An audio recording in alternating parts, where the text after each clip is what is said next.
पहिले छान लेबे दोना तू पुआ अब फेंकी हतू रंग वाला पानिया आइल होली के बावे लहार हो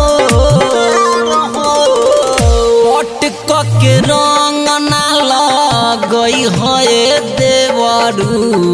आ नई हर के बानी सुका वार हो पटक के रंग ना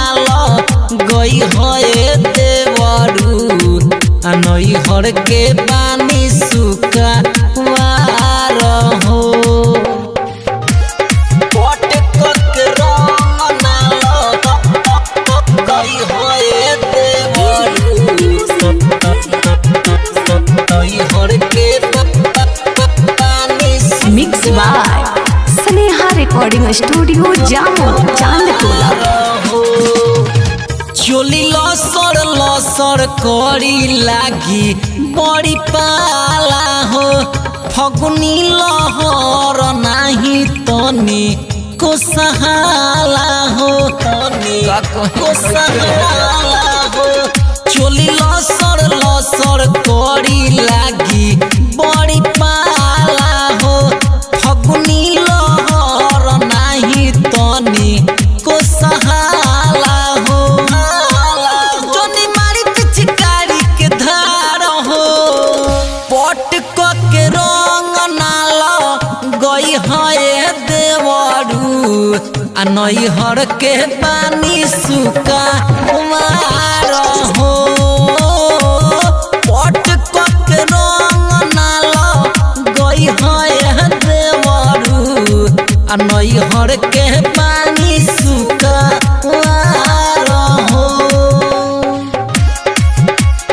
पटक के रंग नाला गई है देवरू नई हर के पानी सुका मिक्स बाय सुजीत बाबू। गोलू श्रीवास्तव देवरू रंग जनी धन हो सुन सुपर फास्ट पहले रंगी जो बन हो और कहना गोलू श्रीवास्तव देवरू रंग जनी धन हो सुन सुपर फास्ट पहले रंगी जो बन हो हटो लुट बाह फगुनी बेयार हो पटक के रंग नाला गई है देवरू नई हर के पानी सुका वार